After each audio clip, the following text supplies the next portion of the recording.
குற்றங்களை கண்டுபிடித்தவர்கள், உங்களை வேண்டாம் என்று ஒதுக்கினவர்கள் அத்தனை பேரும் ஒரு நாள் திரும்பி வருவார்கள். அவள் தன் கணவனுடைய பாதத்தில் போய் சரணடைத்தாள். கிருபை என்பது நாம் தகுதியற்று போயிருந்தோம், நமக்கு கொடுக்கப்படுகிற கிருபை. 16ஆம் வசனத்தை வாசிப்போம். பவுல் சொல்றாரு, அவர் எனக்கு இருப்பா, நான் பேசும்போது நீங்க பேசக்கூடாது. பவுல் சொல்றாரு, அவர் எனக்கு இரக்கம் காட்டியது மட்டுமல்ல. இங்க பாருங்க, இரக்கம் காட்டினா பரவாயில்ல, அவர் என்ன செய்யறான்னு தெரியுமா? யாருக்கும் கிடைக்காத பாக்கியம், அவர் நேரடியாக எனக்கு தரிசனம் கொடுத்தார். தந்தையாகிய இறைவன் தன் ஒரே மகனை எனக்கு தெரியப்படுத்தினார். ரெவலேஷன். இன்றைக்கும் ஊழியத்தில் நிறைய பேர் இருக்கிறாங்க, தரிசனத்தோடு பேசுவாங்கன்னா பேச மாட்டாங்க.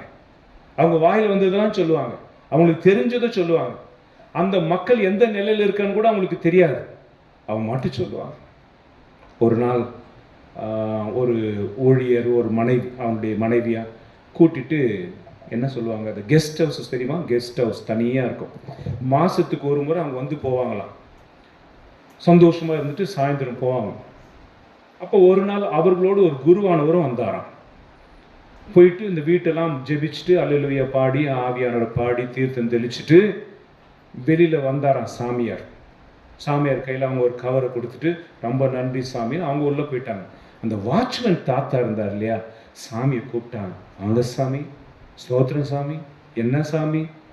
அவங்களுக்கு தூக்கம் வரமாட்டுக்கா, இங்கே வந்து படுக்கும்போதெல்லாம் பெட்டெல்லாம் குத்துதான் முள்ளு முள்ளா, அந்த தீயாவின் சக்தியை நான் கடிந்து செபித்து விட்டு போகிறேன். அவங்க யாரா? ஹஸ்பண்ட் அண்ட் ஒய்ஃப் தானே? அப்படியா? அந்த தாத்தா சொன்னாராம், அவன் அவளுடைய கணவனும் அல்ல, இவள் அவனுடைய மனைவியும் அல்ல. கள்ள தொடர்பில் இருக்கிறவர்கள் மாதத்திற்கு ஒரு முறை வந்து தங்கள் இச்சையை தீர்த்து கொள்வதற்காக இந்த இடத்திற்கு வந்திருக்கிறாங்க. நீங்கள் அதை ஆவியில் கண்டுபிடிக்காம அவங்களுக்கு நல்லா துறக்கம் வரட்டும், நல்லா படுத்து உறங்கட்டும், புரளட்டும்னு சொல்லி ஜெபிச்சுட்டு போறீங்களே, நீங்களாம் ஆவிக்குரியவர்களா என்று கேட்டாராம். கவனிக்கிறீர்களா? பாலாமை பற்றி தெரியுமல்லவா? பாலாம் என்கிற இறைவாக்கினர், காசு கொடுக்குறேன், உனக்கு பதவி கொடுக்குறேன், வா எங்களுக்கு இறைவாக்கிற்கு எதிராக உரை. அவன் போகும்போது கழுதை அவனை தடுத்தது. கழுதைக்கு இருக்கிற வெளிப்பாடு கூட பாலாமுக்கு கிடைக்கவில்லை. அல்லேலூயா. நம்மில் ஏராளமானவர்கள் செபிக்கிறவர்கள் தான், ஆராதிக்கிறவர்கள் தான், ஆனால் நம்மை சூழ்நிலையில் நம்முடைய கண்கள் மூடப்பட்டு விடுகின்றன. பவுல் சொல்லுகிறார், வாசிப்போம் 16ஆம் வசனம். தம் மகனை பற்றிய நற்செய்தியை பிற இனத்தவருக்கு நான் அறிவிக்குமாறு அவரை எனக்கு வெளிப்படுத்த திருவுளம் கொண்டார். இயேசு இல்லைன்னு சொன்ன ஒரு ஆளு, இயேசு அப்படிப்பட்ட ஒரு தேவனே கிடையாது, கொண்டு போடுறேன்னு சொல்லி கிறிஸ்தவர்களை கொலை செய்த துன்புறுத்த அந்த சவுலை கடவுள் பிறவினத்தாருக்கு நற்செய்தி அறிவிக்கிற ஒரு ஊழியனாக தேர்ந்தெடுத்தார். அல்லேலூயா. இந்த செய்தி கேட்கிற சகோதரனே, சகோதரியே, இன்றைக்கும் வாழ்க்கையை ஆண்டவருக்கு ஒப்புக்கொடு. நீ யாருக்காக ஓடிட்டு இருக்கிற? எதற்காக ஓடிட்டு இருக்கிற? இவ்வளவு சம்பாதிக்கிறே, என்ன பிரயோஜனம்? மனைவி பிள்ளைகள் என்று வாழ்ந்து கொண்டே இருப்பாயா? சேகரித்து கொண்டே இருப்பாயா? அவையெல்லாம் எதற்கு? ஹல்லேலூயா. Thank you. ஹல்லேலூயா. சவுல் தன்னுடைய வாழ்க்கையின் முழுமை, திருப்தி, the purpose of my life, என் வாழ்க்கையினுடைய குறிக்கோள் என்ன என்பதை சவுல் அறிந்து கொண்டார். 16ஆம் வசனத்தை முடித்துக்கொண்டு 17ஆம் வசனத்திற்கு போவோம். பவுல் தெய்வ அனுபவத்தை பெற்ற பிற்பாடு, நல்லா கவனிங்க, தெய்வ அனுபவத்தை பெற்ற பிற்பாடு பவுல் எங்க போனாரு? அரேபியாவில் உள்ள ஒரு பாலைவனத்திற்கு போனாரா? படிங்க 17ஆம் வசனம். எனக்கு முன் திருத்தருவர்களாய் இருந்தவர்களை காண எருசலேமுக்கு போகவும் இல்லை, ஆனால் உடனே அரேபியாவுக்கு சென்றேன். எதுக்கு போனார் அரேபியாவுக்கு? பாலைவனத்துக்கு போனார். இது வரைக்கும் ஏசி போட்ட ரூம், டைமுக்கு சாப்பாடு, அடுத்த வேலை சாப்பாடு என்னன்னு யோசிக்கவே தேவையில்லை, சாப்பாடு தானாவே வந்துடும். Praise the Lord. அவர் பணிவிடை செய்வதற்கு ஏராளமான வேலை ஆட்கள், தேவையான அளவுக்கு செல்வங்கள், அப்படின்னா கட்டளையிட்டால் செய்வதற்கு ஆட்கள், அதிகாரம் கையில் இருந்தது. இவர் அத்தனையையும் அத்தனையும் தாண்டி கடவுளை கண்டுபிடிப்பதற்காக பாலைவனத்திற்கு போனார். அதெல்லாம் இல்லாமல் வாழ முடியுமா என்பதற்காக போனார். இதெல்லாம் விட்டு நான் இயேசுவை பின்தொடர முடியுமா? மகனே, ஊழியம் செய்ய போகிறாயோ? நீ போவதற்கு முன்பாக அமர்ந்து யோசி.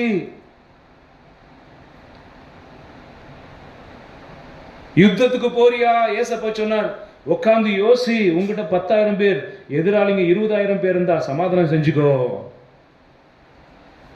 வீட்டை கட்டுறியா? எவ்வளவுதான் காசு இருக்கு, 2வது ஃப்ளோர் போடாத.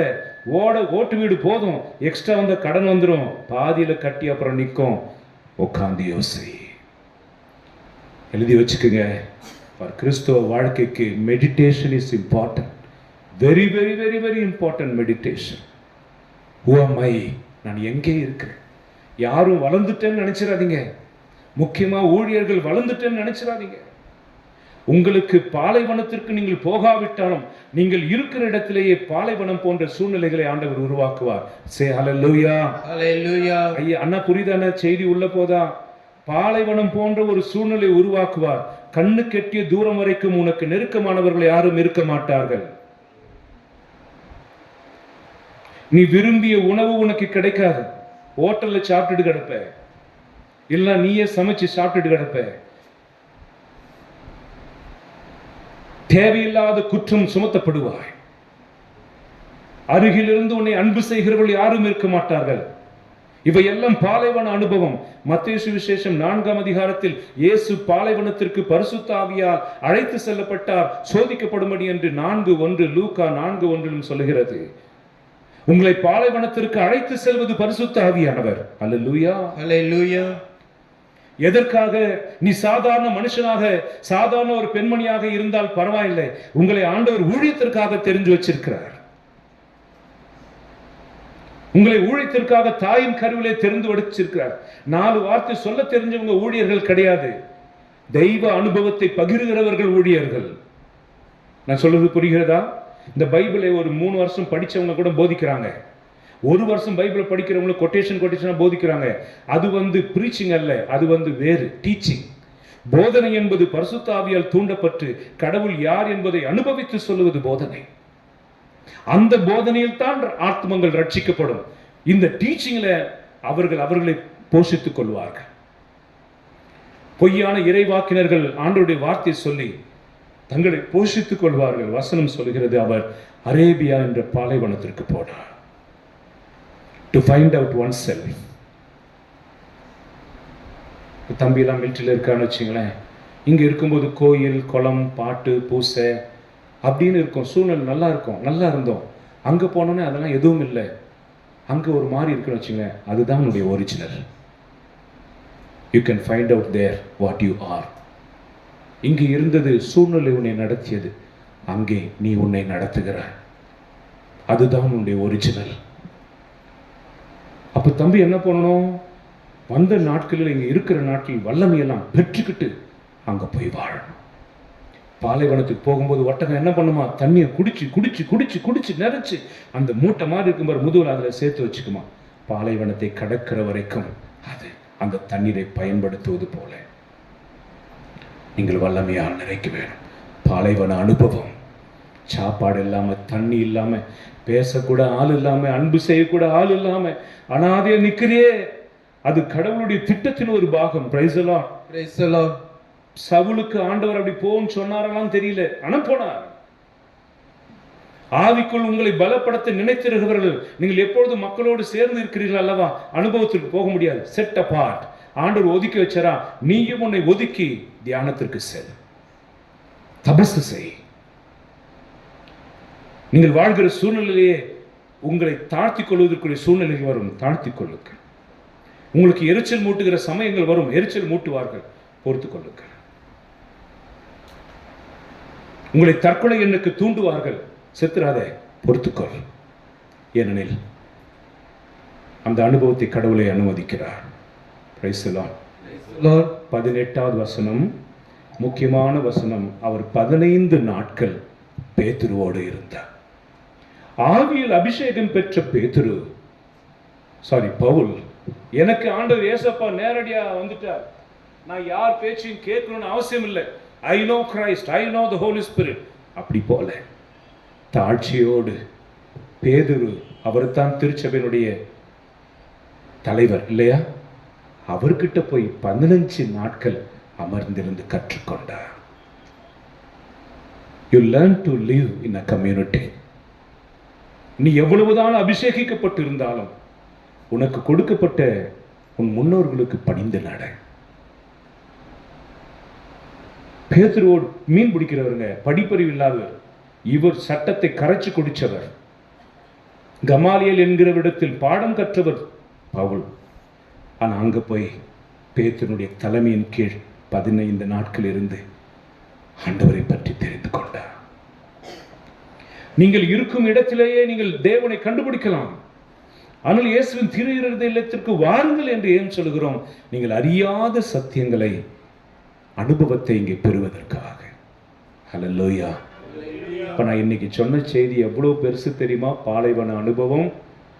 உங்களை நீங்களே பாலைவனத்திற்குள் உட்படுத்துங்கள் என்கிற செய்தி எவ்வளவு பெருசா. உங்களை ஆண்டவர் எவ்வளவு ஊழியத்திற்கு பெருசா பயன்படுத்த போறாருன்னா இந்த பாலைவனத்திற்கு அனுபவத்திற்கு கொடுத்திருக்கிறார்.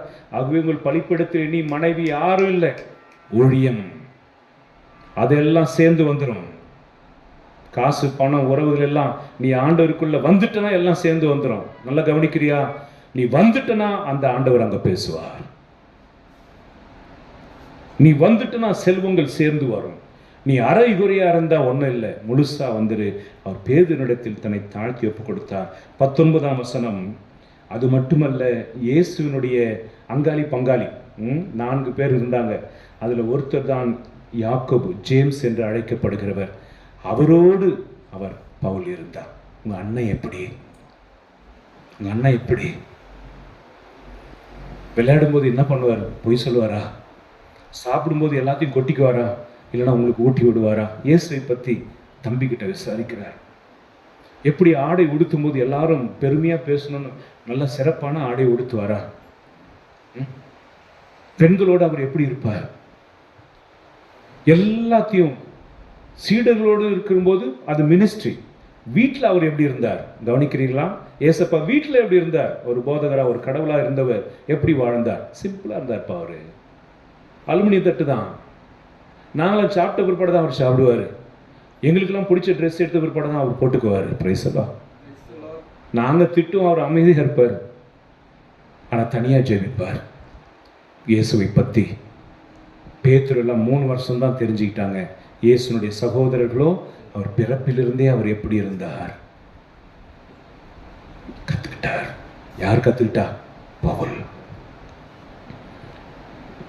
23ஆம் வசனம். இதுதான் ரொம்ப முக்கியமான வசனம். என்னன்னா, நான் சவுலாக இருந்து இப்படி ஒரு நல்ல மனிதனாக பவுலாக நான் மாறினேன். இவன் வந்துட்டான்டா. அப்போஸ்தலர் பணி 9ஆம் அதிகாரத்துல அனனியா சொல்வார், இவனையா நம்புறீங்க ஆண்டவரே? இவன் யார் தெரியுமா? கொலைக்காரன், கொள்ளக்காரன், மூர்கன், தேவாலயத்தெல்லாம் இடிச்சு போட்டுவன், நம்ம பிள்ளைங்கள்லாம் அடிச்சவன். ஆண்டவர் சொல்வார், ஷட் யுவர் மவுத். எனக்கு தெரியும். அப்போஸ்தலர் பணி 9ஆம் அதிகாரத்துல ஆண்டவர் பவுலை பத்தி சொல்வார், எனக்கு தெரியும். இன்னைக்கு உலகம் உன்னைய பத்தி என்ன சொல்லுதோ தம்பி, கவலைப்படாத. அல்லது நீயே உன்னை பற்றி என்ன சொல்லுறியோ, கவலைப்படாத. உன்னை பத்தி ஆண்டவருக்கு ஒரு திட்டம் இருக்கிறது. ஆமென், ஆமென். அம்மா காலையில் வந்தாங்க. நான் சொன்னேன், அம்மா இது உங்க வீடு, வாங்க ஒரு சேர் எடுத்து போடுங்க, ஒரு பெருக்குங்க, கொள்ளுங்க, இது உங்க வீடு, ஆண்டவருக்கு சேவை செய்யுங்கள். ஹல்லேலூயா, ஹல்லேலூயா. சேவை செய்யுங்கள். ஆண்டவருடைய ஊழியத்தில் உங்களை இணைத்துக் கொள்ளுங்கள். It's a privilege. இன்னைக்கு எனக்கு அமெரிக்காவுடைய பேருன்னா, அவர் பேரு ஜோ பைடன். அவரா? இல்லையே, ட்ரம்ப்புப்பா. ட்ரம்ப்போட எனக்கு உறவு இருந்துச்சுன்னா நான் எப்படி பெருமையாக சொல்லிக்கிறேன் இல்லையா? அப்புறம் ஏசப்பாவுடைய ஊழியன்னு சொல்றதுல எவ்வளோ பெருமை, எவ்வளோ ஆசீர்வாதம். ஹல்லேலூயா, ஹல்லேலூயா. கடைசி 23ஆம் வசனத்தோடு நாம் முடிக்கிறோம். என்னை கொண்டு, என்னை பார்த்து, என் வழியாக தந்தையாகிய கடவுளை அவர்கள் மகிமைப்படுத்தினார்கள். இவனா இவளா இவனா இவளா என்று சொன்ன அத்தனை நாவும் 23 வசனம் வாசிப்போம். என் பொருட்டு கடவுளை போற்றி புகழ்ந்தார்கள். என் பொருட்டு கடவுளை போற்றி புகழ்ந்தார்கள். பவுலுடைய பழைய சட்டங்களை களைந்து அவர் புதிய சட்டத்தை உள்வாங்கி புதிய அனுபவத்தை உள்வாங்கினது போல என் பிரியமுள்ள சகோதரனே சகோதரியே, கேட்குறீங்களா? கேட்காம இருக்கிறீங்களா? சில பேர் கண்ணை மூடி தியானத்துக்கு போயிட்டீங்களா? கேட்குறீங்களான்னு புரியுதுங்களா? நீங்கள் எதை விட்டு விடுகிறீர்களோ, எதை உங்கள் பழிப்பிடத்தில் இன்று முதல் வைக்கிறீர்களோ, உங்களை பார்த்து இலக்காரமாய் சிரித்தவர்கள் அனைவரும் உங்களை கொண்டு கடவுளை புகழ்வார்கள், வாழ்த்துவார்கள். நீ மகிழ்ச்சியோடு இருப்பாய், செல்வ செழிப்போடு இருப்பாய், நிம்மதியோடு இருப்பாய். உனக்கு வாழ்க்கை என்னன்னு புரிஞ்சிடும். பொண்டாட்டி இல்ல வாழ்க்கை, புருஷன் இல்ல வாழ்க்கை, அதெல்லாம் இடையில் வந்த உறவுகள். வேறு ஆண்டவர். இந்த கிளைகள் எல்லாம் தரித்து விட்டால் காய்ந்து போகும். வேறு ஆண்டவர். அந்த செடி வேர்ல நிக்குது, அந்த வேர் காஞ்சு போகாம நீ பார்த்துக்கணும். அந்த வேறு தான் தாங்குதே தவிர கிளைகள் வேரை தாங்கவில்லை, ஆலமரத்தை தவிர. Praise the Lord. Praise the Lord. Hallelujah. Hallelujah. கிறிஸ்துவில் பிரியமான சகோதர சகோதரி, நற்கருணை ஆண்டவர் முன்பாக இந்த செய்தியை உள்வாங்கிக் கொள்ளுங்கள். என்னவென்றால், I can become a message. நானே ஒரு நற்செய்தியாக மாற முடியும். ஆமென். ஆமென். ஆமென். தலையாட்டுங்கள். ஆமென். ஆமென். ஆமென். ஆமென். இந்த அக்காவுக்கு குழந்தை இல்லை, ஆனால் ஆண்டவருக்குள்ள எவ்வளோ மகிழ்ச்சி அடைக்கிறாங்க. இப்போ குமார் ஃபாதருக்கு எத்தனை பிள்ளைங்க தெரியுமா? என் ஃபோன் கொடுக்குறேன், SON சன்னுன்னு போட்டு பாருங்களேன், சர்ன்னு ஒரு 50 பேர் வரும். தம்பின்னு போட்டு பாருங்களேன், டோனின்னு ஃபஸ்ட்டு வருவான். ரோபின், ஹல்லேலூயா, ஹல்லேலூயா. தம்பி. ஃப்ரெண்டுன்னு போட்டு பாருங்களேன். ஆகவே நீ ஆண்டவருக்குள் ஒரு புதிய குடும்பத்திற்குள் பிரவேசிப்பாய். ஆண்டவருக்கென்று வாழ்கிற உலக மக்கள் இருப்பாங்க, அவர்களோடு உனக்கு புதிய உறவை ஆண்டவர் ஏற்படுத்தி தருவார். Praise the Lord. Praise the Lord. Hallelujah. Hallelujah. ஆகவே ஆண்டவர் கொடுத்த இந்த காரியத்திற்காக நாம் செபிப்போம். ஆண்டவர் நம்மை ஆசீர்வதிக்க வேண்டும் என்று விரும்புவோம். பிலிப்பியர் 2ஆம் அதிகாரம் 10-11 வசனங்களை வாசிப்போம். பிலிப்பியர் 2:10-11. தன்னை தாழ்த்தி, ஆகவே தன்னை தாழ்த்தி, இயேசுவின் பெயருக்கு தன்னை தாழ்த்தி, தன்னை வெறுமையாக்கி, அடிமைத்தன்மை சாவை ஏற்கும் அளவுக்கு. இருங்க, தன்னை தாழ்த்தி வெறுமையாக்கி அடிமைத்தன்மை பூண்டு சாவை ஏற்கும் அளவுக்கு, சிலுவை சாவை ஏற்கும் அளவுக்கு கீழ்ப்படிபவராக இருந்தாரே இயேசு. அந்த இயேசு இப்ப என்ன பண்றார்? 10-11 வசனங்கள். இயேசுவின் பெயருக்கு, இயேசுவின் பெயருக்கு விண்ணவர் விண்ணவர், மன்னவர் மன்னவர், கீழுலகோ கீழுலகோ அனைவரும் மண்டியிடுவர்.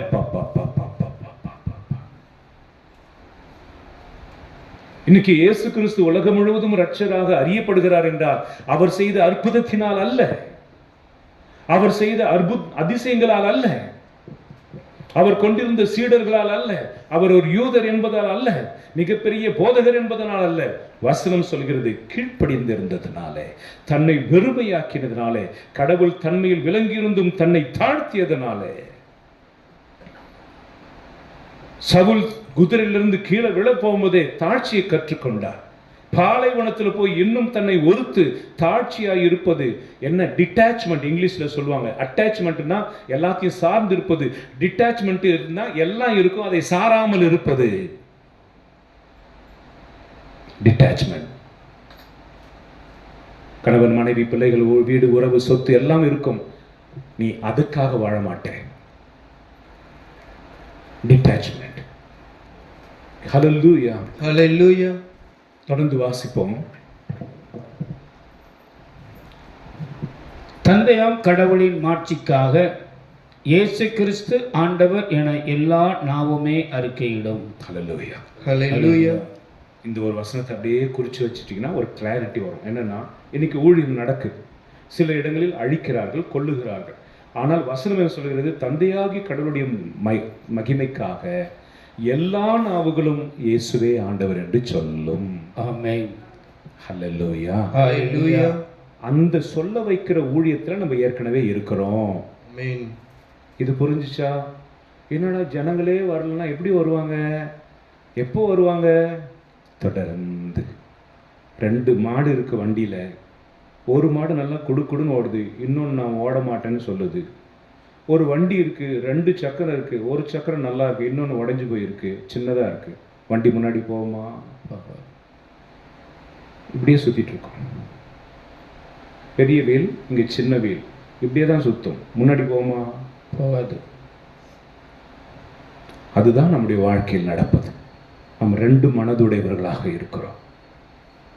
உங்களை வெறுமையாக்கி, ஆண்டவரே என் படைப்பின் பலன் என்ன? What is the goal of my life? Achievement. நிறைய சினிமா நடிகர்களுக்கு, தொழில்துறை சார்ந்தவர்களுக்கு வாழ்நாள் சாதனை கொடுக்கப்படுகிறது. பட் ஆக்சுவலி நான் செத்த பிற்பாடு, ஹல்லேலூயா, Hallelujah. ஹல்லேலூயா. Hallelujah. ரோமையர் 14:11 வாசிப்போம். பைபிள் இருக்கவங்க எல்லாரும் எடுங்க, திறந்து படிங்க.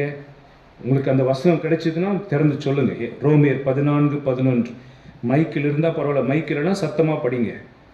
ரோமையர் 14:11. ஏனெனில் ஆண்டவர் சொல்லுகின்றார், ஏனெனில் ஆண்டவர் சொல்லுகிறார், நான் என்மேல் ஆணையிட்டுள்ளேன், நான் என்மேல் ஆணையிட்டுள்ளேன், முழங்கால் அனைத்தும், உலகம் அனைத்தும், முழங்கால் அனைத்தும் முழங்கால் அனைத்தும் எனக்கு முன் மண்டியிடும், அப்பா நாவு அனைத்தும் என்னை போற்றும். அப்பா. யார் சொல்றா இத? ஆண்டவர் சொல்றார். இன்னைக்கு எத்தனை விக்கிரகங்கள் இருக்குது. அந்த விக்கிரகங்கள் எல்லாம் ஒரு நாள் தவிடு பொடியாகி நிற்கும். அந்த விக்கிரகங்களை நம்பினவர்களும் கொண்டாடுகிறவர்களும் அந்த ஆபத்து நேரத்தில் கூப்பிடுவார்கள், அந்த தெய்வம் வராது. அப்பொழுது அவர்கள் சொல்லுவார்களாம், இருந்தால் தானே வருவதற்கு. ஆமென்.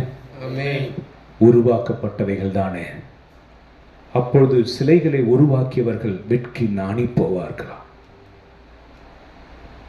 பைபிள் சொல்லுகிறது, நாமோ இருக்கிறவர், கூப்பிட்டால் வருவேன், நானோ இருக்கிறவர். எசையா புஸ்தகம் 45:23. இன்றைக்கு நீங்கள் சத்தியத்தை அறிந்து கொள்கிறீர்கள். சவுல் என்று கிறிஸ்துவுக்கு எதிரான ஒருவனை கடவுள் தனக்குரியவனாய் எப்படி மாற்றினார் என்றும், தன்னை தொட்ட கடவுளுக்கு தகுந்த விதத்தில் சவுல் எப்படி பவுலாக தன்னை மாற்றிக்கொண்டார் என்றும், கடவுள் அனுபவத்தை பெறுவதற்காக பாலைவனத்திற்கு ஓடி போனார் என்றும், கீழ்ப்படிதலை கற்றுக்கொள்வதற்காக பேதுருவிடத்தில் போனார் என்றும், இயேசுனுடைய குழந்தை பருவத்தை கற்றுக்கொள்வதற்காக அவருடைய சகோதரர் யாக்கோபினிடத்தில் போனார் என்றும், அவர் தாழ்ச்சி நிறைந்து அவர் வழியாக உலகம் இயேசுவை போற்றியதாம். ஹல்லேலூயா. Hallelujah. என்னன்னு போட்டுச்சான்? உங்களை பார்த்தா இயேசுவை பார்த்த மாதிரியே இருக்கு, நீங்க பேசினா இயேசு பேசின மாதிரியே இருக்கு, நீங்க இவ்வளவு பெரிய ஆளா இருந்து சிம்பிளா இருக்கிறீங்களே, நீங்க போதிச்சுட்டு உங்க சாப்பாட்டுக்காக வேலை செய்யறீங்களே. குமார் ஃபாதர் எலக்ட்ரிஷியன், எலக்ட்ரானிக், இன்னும் நிறைய வேலை தெரியும். வேர்ல்பூல் கம்பெனி ஃப்ரிட்ஜெலாம் ரிப்பேர் பண்ண நிறைய வேலை தெரியும். டிவி செய்வேன், ரேடியோ செய்வேன். இப்போ அதெல்லாம் விட்டுட்டு சாமியாராக இருக்கோம். அப்பயும் ஃபாதர் நீங்கள் மட்டும் உழைக்காமல் சாப்பிட்றீங்க கேட்குறீங்களா? கண்டிப்பாக ஊழியமே எங்கள் உழைப்பாக இருக்கிறது.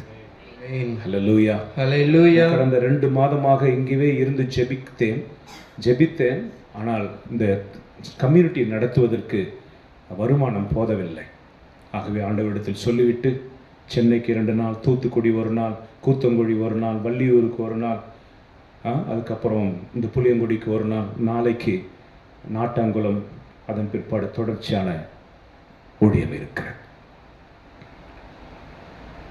எசேயா 45:23.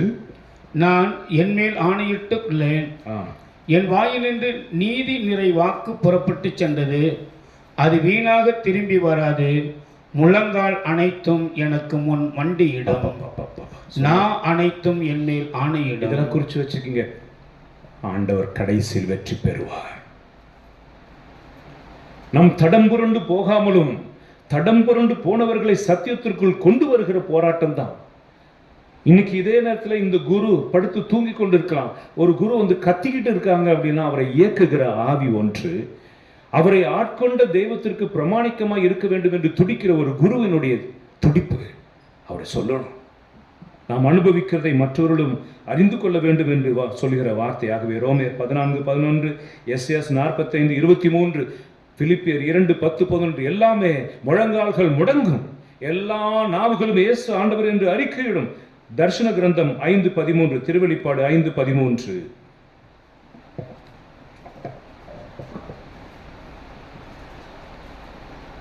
எடுத்த வாசிப்போம். மின்னுலகு மண்ணுலகு, விண்ணுலகு மண்ணுலகு, கீழுலகு கீழுலகு, கடல் எங்கும், கடையுள்ள எங்கும், எங்கும் நிறைந்த படைப்புகள் அனைத்தும், எங்கும் நிறைந்த படைப்புகள் அனைத்தும், அவற்றில் இருந்த ஒவ்வொன்றும், அவற்றில் அடைந்த இந்த ஒவ்வொரு செடி கொடி பூ சூரியன் சந்திரன் அனைத்தும், அரியணையில் வீற்றிருப்பவருக்கும், அரியணில் வீற்றிருப்பவருக்கும், ஆட்டுக்குட்டிக்கும், ஆட்டுக்குட்டிக்கும் புகழ்ச்சியும், புகழ்ச்சியும், மாண்பும், மாண்பும், பெருமையும், பெருமையும், ஆற்றலும், ஆற்றலும் என்றென்றும் உரியன என பாட கேட்டேன். ஹல்லேலூயா, ஹல்லேலூயா. இதுதான் தரிசனம். ஒரு ஊழியனுடைய தரிசனம் எப்படி இருக்கணும்? ஆண்டவருடைய ராஜ்யம் ஸ்தாபிக்கப்படணும், அவருடைய கனவுகளை நிறைவேற்றும். ஊழியன் என்பவன் யார்? கடவுளுடைய தரிசனத்தை சுமந்து செல்கிறவன். அவனுக்குன்னு ஒரு தரிசனம் இருக்கக்கூடாது, அவனுக்குன்னு ஒரு கனவு இருக்கக்கூடாது. அவன் தனக்கு வரதான் தனக்கு வச்சுக்க கூடாது, மக்கள் எல்லாம் தன் பக்கம் இழுக்கக்கூடாது. Praise the Lord. ஹல்லேலூயா. அதான் ஃபன். ஹல்லேலூயா, ஹல்லேலூயா, Hallelujah. ஹல்லேலூயா. சார்ஜ் போடாதனால பிரச்சனை. Praise the Lord. Praise the Lord. ஆக கடவுளுடைய பிள்ளைகளே, கடவுளோடு ஒன்றித்து வாழுங்கள். யோவான் சுவிசேஷம் 12:32. யோவான் 12:32. நான் எல்லா இடத்துக்கு போகும்போது மக்கள் மேலே கோவப்படுவேன். என்ன தெரியுமா? சொல்லி எவ்வளோ நேரம் ஆச்சு வாசிக்கலன்னு சொல்லி. ஆனால் என்னை சார்ந்த இந்த குழுவிலேயே அந்த நிலைமை தான் ஒளி உங்களோடு இருக்கும் போதே. 32. நான் மண்ணிலிருந்து உயர்த்தப்படும் பொழுது அனைவரையும் என்பால் ஈர்த்துக் கொள்வேன். அவன் மேலே ஏறி போனதே ஈர்த்து கொள்வதற்காகத்தான். அவர் பரலோகத்துக்கு ஏறி போனதே ஈர்த்து கொள்வதற்காகத்தான். ஆகவே என்னுடைய ஊழியம் எல்லாம் எல்லாரும் ஆண்டவர் நீங்கள் ஈர்த்து கொள்ளணும். அந்த உயர்த்தப்பட்ட ஆண்டவரை பாருங்கள், நம்மோடு வாழ்ந்த இயேசுவை பாருங்கள், சிலுவையில் அறையப்பட்டவரை பாருங்கள், உயிர்த்தவரை பாருங்கள், மோட்சத்திற்கு போனவரை பாருங்கள். அவர் திரும்பியும் வருவார், சித்தமாயிருங்கள் என்று சொல்லி அவரை ஆராதிப்பதற்காக நாம் அழைக்கப்பட்டு இருக்கிறோம். Praise the Lord. அண்ணே, நீங்கள் யார்? இனிமேட்டு யாரை பற்றியா கவலைப்படுவீங்களா? கவலைப்பட அவசியம் இருக்கா? கவலைப்படுங்க. உலகத்தின் மனிதர்களாக இருந்தால் கடைசி வரைக்கும் கவலைப்படுவீங்க. உங்கள் இருதயத்தில் யார் உங்களை துக்கப்படுத்தினாலும் வேதனைப்படுத்தினாலும் அவங்களை தூக்கி அடித்து, இவர்கள் அல்ல நான், என்னுடைய வாழ்க்கை, என் வாழ்க்கை கடவுளுடையது, கடவுளுக்கு சொந்தமானது. ஆமென். ஹல்லேலூயா, ஹல்லேலூயா. சமாரிய பெண் இந்த குடத்தை தூக்கி டொப்புன்னு போட்டு ஊருக்கு போய் எல்லாரையும் கூட்டிட்டு வந்தா. சக்கை சொத்தெல்லாம் திருப்பி கொடுத்துட்றேன், ஏழைகளுக்கு கொடுத்துட்றேன், 4 மடங்கு கொடுத்துட்றேன். மத்தையும் பணத்தையும் மேஜையும் விட்டுட்டு நாங்கள் பின்னாடியே வார். விபச்சாரி அந்த வாசனை திரவி நிறைந்த குடுவையை உடைச்சி ஆண்டவருடைய பாதத்தில் போட்டிருக்காங்க. ஹல்லேலூயா. இயேசுவே மக்கு நன்றி, இயேசுவே மக்கு ஆராதனை, இயேசுவே மக்கு ஸ்தோத்திரம். ஹல்லேலூயா. நாம் ஒரு நிமிடம் முழந்தால் படிட்டு ஜெபித்துக் கொள்வோம்.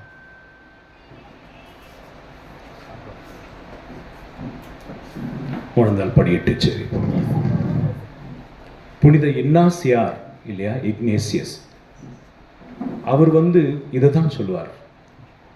ஒருவன் உலகம் முழுவதையும் ஆதாயமாக்கி கொண்டாலும் தன் ஆத்துமத்தை இழப்பான் என்றால் என்ன பயன்? நீ உலகத்தில் என்ன ஒன்னா சாதிக்கலாம், ஆனால் கடவுள் எதற்காக உன்னை படைச்சாரோ அதை நீ செய்யாம விட்டுட்டனா? உன்னை எதுக்கு ஒரு இடத்துலேருந்து இன்னொரு இடத்துக்கு கூட்டு போய் வச்சிருக்கிறார்? நீ இங்கே பெற்ற அனுபவத்தினால் அங்கே சரி செய்வா என்று நோக்கத்தோடு.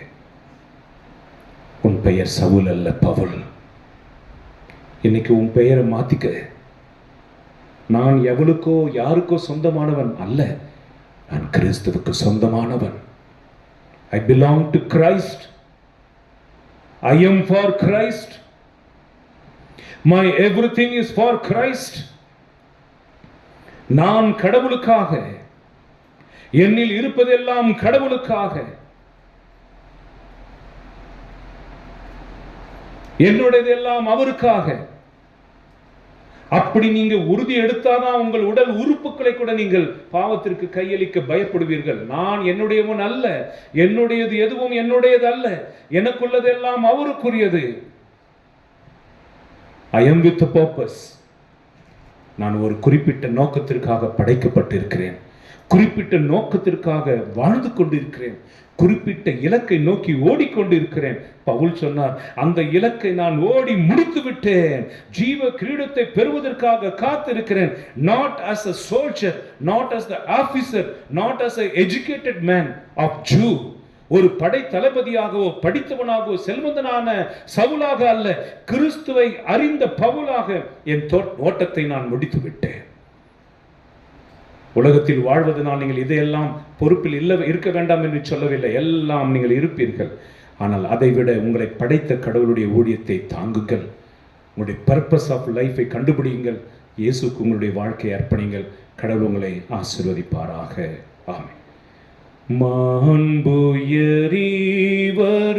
அனுமானத்தை தாழ்ந்து பணிந்து ஆராதிப்போம். பழைய நியம முறைகள் அனைத்தும் இனி மறைந்து முடிவு பெறுக. புதிய நியம முறைகள் வருக. புலன்களாலே மனிதன் இதனை அறிய இயல. குறையை நீக்க விசுவாசத்தின் உதவி பெறுக. பிதாவர்க்கும் சுதன் இவர்க்கும் புகழ்ச்சியோடு வெற்றியார்க்கும் மீட்பின் பெருமை மகிமையோடு வலிமை வாழ்த்து யாவுமாக. இருவரிடமாய் வருகின்றவராம் தூய ஆவி ஆனவர்க்கும் அளவில்லாத சம புகழ்ச்சி என்றுமே உண்டாகுகாமே. ஜெபிப்போமாக. வானினின்றும் மக்களுக்கு அப்பம் அளித்தீரே, இனிமையெல்லாம் தன்னகத்தை கொண்ட அப்பம் இதுவே. ஜெபிப்போமாக. இறைவா, இந்த வியப்புக்குரிய திருவருட்சாதனத்திலே உம்முடைய பாடுகளின் நினைவை எங்களுக்கு விட்டு சென்றீர். உமது திருவுடல் திரு ரத்தம் ஆகியவற்றின் மறைபொருளை வணங்கும் நாங்கள் மீட்பின் பலனை இடைவிடாமல் அனுபவிக்க அருள் புரியும். எங்கள் ஆண்டவராகிய கிறிஸ்து வழியாக உம்மை மன்றாடுகின்றோ.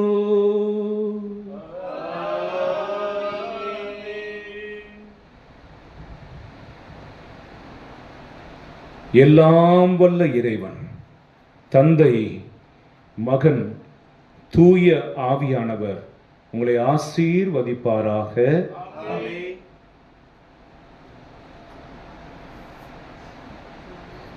நித்திய ஸ்துதிக்குரிய பரிசுத்த கருணைக்கு பக்தியாயரதனை எத்திசையம் புரிவோ. அன்புக்குரியவர்களே, உடனடியாக திருப்பலி ஆரம்பமாகும். நீங்கள் ஒரு 5 நிமிடம் உங்களுடைய ஆசுவாசப்படுத்தி கொண்டு திருப்பலிக்கு சித்தமாகும்படி அன்போடு கேட்டுக்கொள்கிறோம். முதல் வாசகம் வாசிக்க விருப்பப்படுகிறவர்கள் முன்வாருங்கள். பாடல் பாடுறவங்க எப்பயும் ஒட்டாங்குருட மாதிரி எப்பயும் பழைய பாடே பாடாமல் ஆண்டவர் புதிய பாடல்கள் பாடி திருப்பலியை உற்சாகப்படுத்தும்.